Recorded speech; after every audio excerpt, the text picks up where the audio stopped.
hermanos, ¿cómo están? Contento de poder estar con ustedes. Cuando hace un tiempito atrás Aldo me pedía poder compartir este encuentro con ustedes, la verdad que no me imaginaba que iba a ser una semana tan complicada y tan difícil. Eh, y el Señor nos ha permitido llegar al campamento a pesar de preparaciones, de trabajos, de esfuerzos, con algunos sobresaltos que uno no esperaba, no imaginaba. Y la verdad que esto me hizo pensar mucho en, en aquellos que uno tiene al lado, con quien comparte, que prestan el oído, que ayudan, que oran, que contienen. Y pensaba en un texto y la verdad que lo pensé hoy en dos pasajes. Uno de ellos es en Primera Corintios, capítulo 15, ahí en el versículo 10. Primera Corintios 15, 10. Pablo dice, por la gracia de Dios soy lo que soy. Él empieza el texto con un pero, ¿no? Indudablemente uno tendría que mirar lo que está atrás, lo que el contexto va diciendo, lo que Pablo va explicando en este capítulo.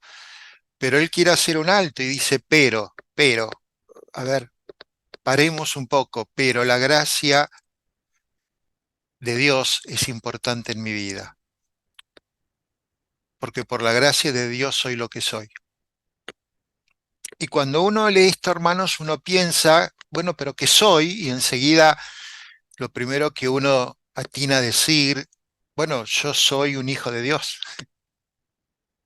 yo soy un salvado, yo soy un redimido, yo soy una nueva criatura en Él, yo soy un amigo de Dios. Y tal cual como escuchábamos en la oración de Nico, y yo soy la luz, soy luz, gracias a Él, y soy sal.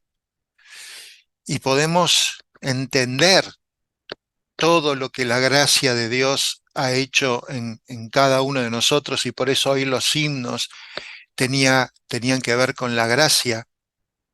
Decía el último himno, gracia, perdón y paz consigue el pecador. Y la verdad, hermanos, que es algo que ha venido de Él, que uno ha recibido. Pero a veces nos pasan cosas donde la paz parece que se quebranta, parece que el gozo falta. Y Pablo mismo decía, y su gracia no ha sido en vano para conmigo, dice el versículo 10. Su gracia no ha sido en vano para conmigo. Él mira su vida, él entiende que lo que es por gracia, pero al mismo tiempo no ha sido en vano. Es decir, aún habiendo cosas en nuestra vida, uno tiene que mirar la obra completa del Señor y lo que va a ser la obra en el cielo, en su totalidad. Y por supuesto, no ha sido en vano para conmigo. Y él piensa en el trabajo y dice, antes he trabajado más que todos ellos. Y cuando uno llega una semana al campamento, hermanos, la verdad que el tema del trabajo es un tema que florece, que abunda. Y uno cree que lo más importante es ponerse nervioso, dedicarse horas y dormir poco y hacer un montón de cosas. Y indudablemente uno lo hace con ganas y uno lo hace con el corazón, pero se olvida de lo que Pablo dice en la última parte del versículo, pero no yo, sino la gracia de Dios conmigo. Así que, hermanos, ¿cuántas veces nos ha pasado, tal vez, que nos olvidamos de que esa gracia de Dios no solo fue la gracia salvadora, la gracia redentora, la gracia que nos ha justificado, sino que es la gracia con la cual Él nos quiere acompañar cada día. Esa gracia de Dios está conmigo. Y cuando esa gracia de Dios está conmigo, entonces no es importante ver mi trabajo, sino que es importante lo que Él está haciendo en nosotros y por nosotros. Y pensé en otro pasaje en Génesis. Los invito a abrir Génesis capítulo 6,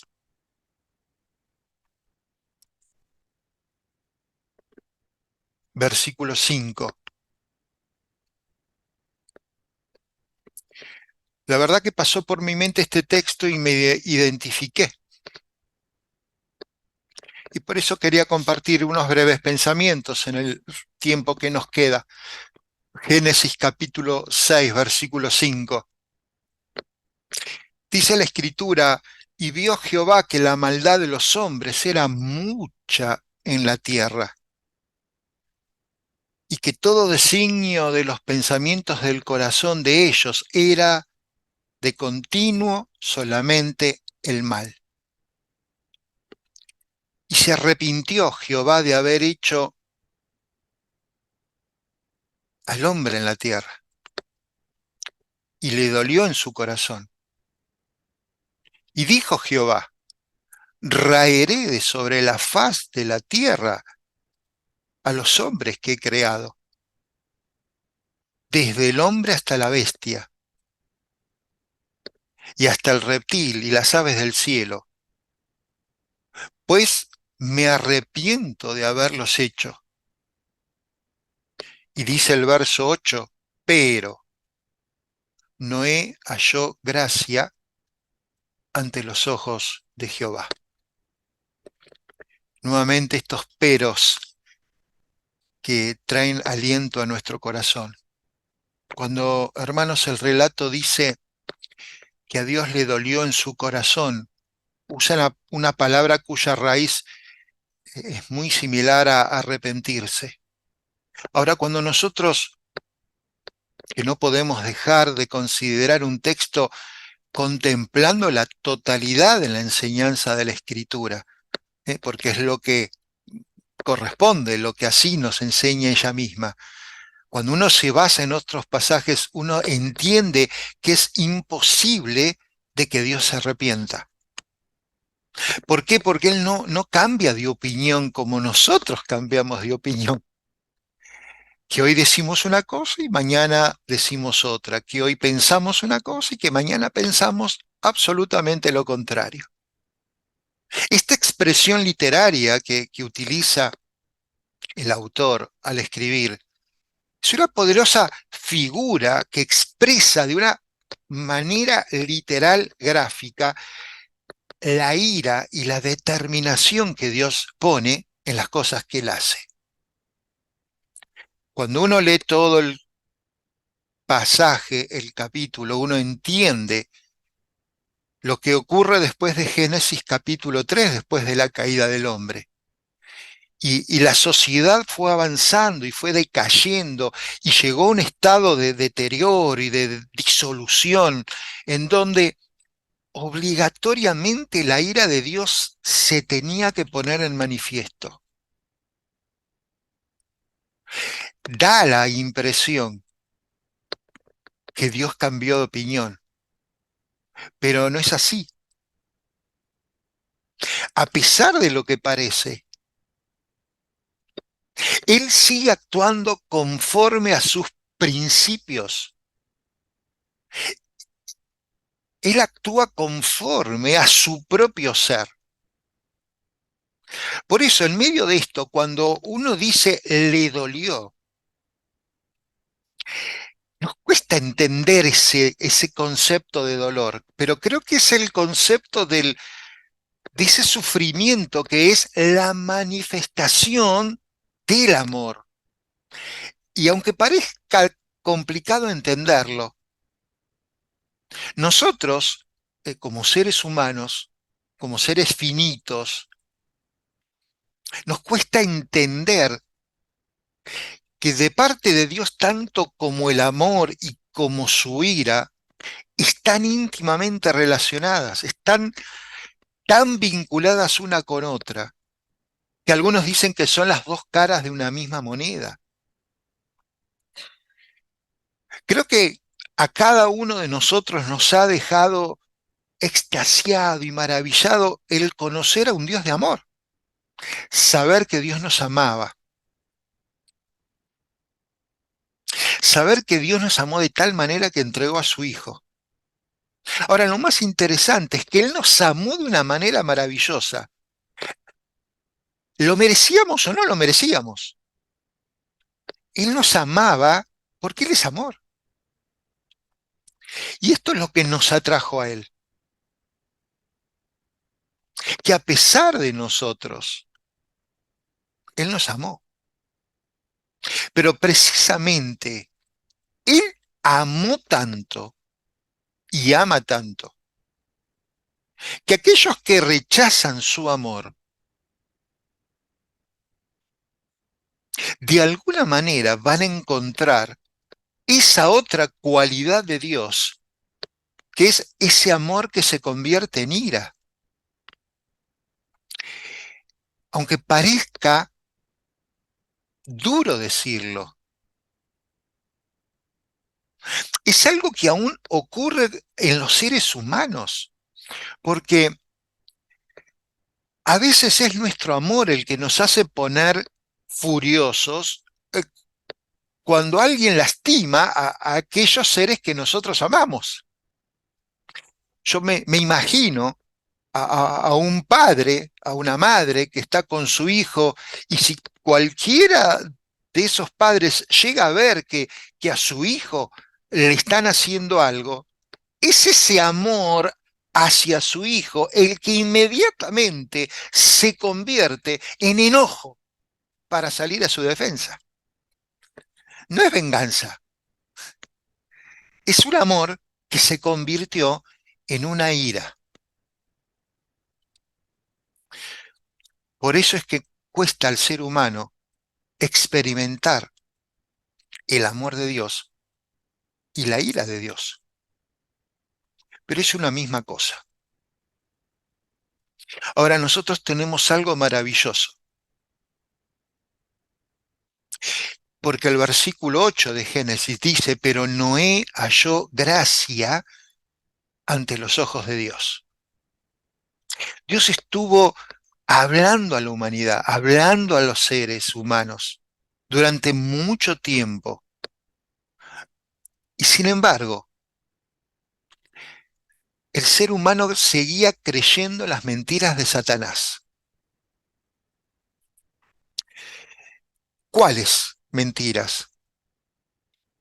La principal mentira, que podemos vivir una vida independientemente de Dios sin que haya consecuencias. La gran mentira de Satanás, que podemos vivir una vida independientemente del amor de Dios sin que haya un resultado en nuestra contra. Ahora, la historia dice que un hombre y su familia se plantó, se volvió y halló gracia a los ojos de Dios. El tema de este año, hermanos, es la familia de la fe. Y desde hace meses que venimos orando para que el tema sea fortalecer las familias en la congregación. Pero si queremos familias fortalecidas, tenemos que entender que hay alguien en la familia que se tiene que plantar, tiene que aprender a mirar para arriba y hallar gracia a los ojos de Dios. Noé no se lo merecía. Él podría haber tenido una vida muy parecida a la que tenían sus contemporáneos. Él podría haber elegido una dirección totalmente contraria. Pero hermanos, lo importante es que Noé respondió a ese llamado, a esa palabra, a ese mensaje, llámenlo a esa súplica de parte de Dios. ¿Y qué encontró? Halló gracia a sus ojos. Yo creo, hermanos, que esto se puede aplicar tranquilamente al siglo XXI que nos toca vivir. Tranquilamente. Estamos aterrados de la sociedad que nos rodea. Estamos aterrados de lo que vemos. Estamos aterrados de la indiferencia. Estamos aterrados de las blasfemias. Estamos aterrados de la rebeldía, de la provocación. Cada vez nos parecemos más a los días de Noé. Y así lo dijo el Señor. Él lo profetizó, él lo había anunciado, que los días previos a cuando el Señor retorne serán muy similares a los días de Noé. Queridos hermanos, es preciso que recordemos que si queremos ser liberados de una ira venidera, si queremos escapar de la mano del juicio de Dios, la única manera de hacerlo es hallar gracia a los ojos de Dios. Eso es lo que está necesitando nuestro pueblo, es lo que está necesitando nuestras autoridades. Dios está hablando, Dios nos ha buscado. Es un pueblo que se llama cristiano, pero su corazón está lejos. Materialismo, fetichismo,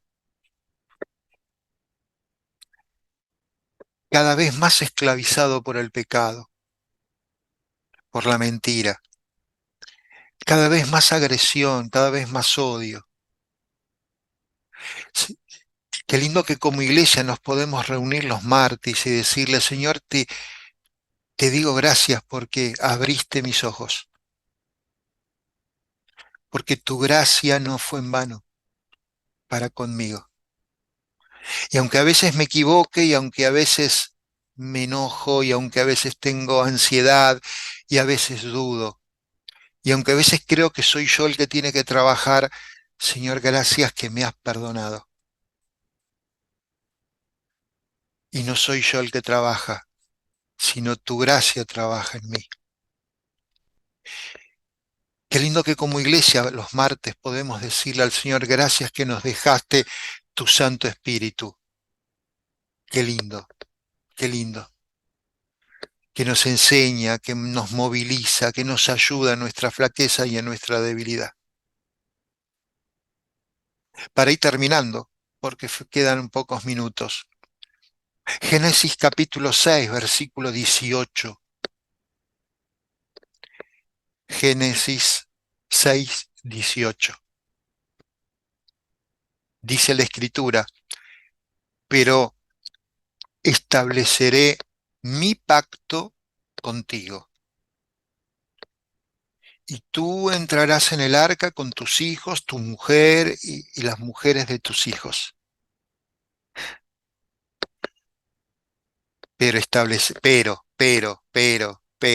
Estableceré mi pacto contigo. Y dice el verso 22, y lo hizo así Noé, conforme a todo lo que Dios le mandó. Hermanos, unos poquitos minutos para reflexionar. Cuando Noé entró en el arca, Dios le dijo, voy a establecer mi pacto contigo. A veces nos gusta esta historia, se la contamos a los chicos. Y con cuánta rapidez a veces nuestra mente vuela y dice, Noé fue salvado por el arca. Y la verdad que el arca no salvó a Noé.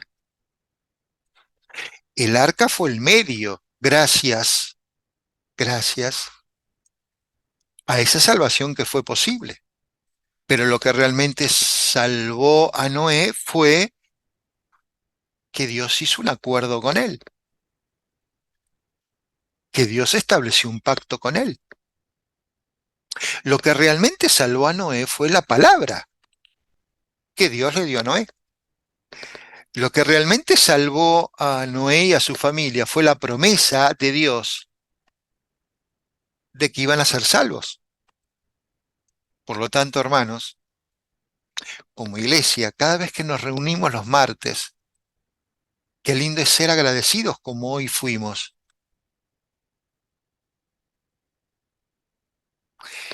de que a veces el Señor pudo haber utilizado diferentes medios para acercarnos a Él, para conocer su gracia, para recibirla. Pero después de todo, nos encontramos con una palabra, nos encontramos con un evangelio, nos encontramos con esa palabra que fue escuchada y gracias a escucharla, por el oír vino la fe. Y que nos quede claro que este pacto no se tiene que interpretar como un contrato que hace Dios con su pueblo.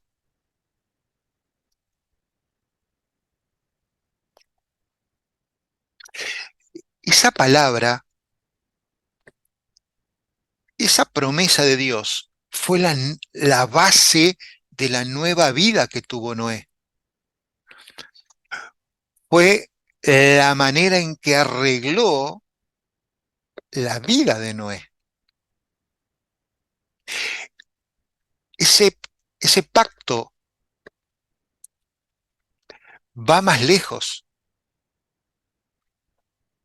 y llegó hasta nuestros días en la persona de Cristo. Y nosotros somos salvados y entendemos que Él nos ayuda ahora a gobernar nuestra vida y a vivir una vida en el mundo distinta. ¿Por qué la vida de Noé fue distinta después del arca? Porque lo importante es que Noé obedeció. Y a veces, hermanos, nos quedamos ahí turbados, que muchos cristianos piensan solamente en la salvación del Señor Jesucristo como ese medio para ser librado del infierno y ser librado de la ira venidera, pero lejos de tener la intención de permitir que el Señor gobierne sus vidas. Y la verdad, hermanos, que lo que más cuesta como cristianos es dejar que el Señor gobierne nuestras vidas. Y cuando nosotros nos metemos y queremos hacer nosotros el trabajo, nos equivocamos y erramos. Por eso el Señor le decía a Pablo, bástate mi gracia.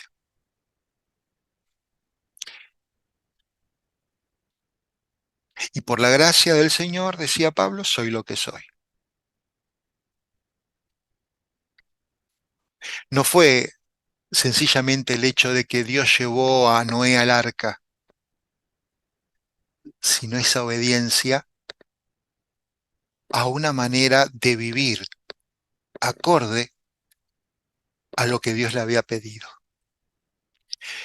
A veces miramos nuestra vida, hermanos, y sabemos que no obedecemos al Señor al 100%. Muchas veces nos equivocamos. Pero ¿en qué consiste la obediencia que el Señor está esperando? En ese reconocimiento de su señorío. Porque cuando reconocemos su señorío, esa es la base de nuestra salvación.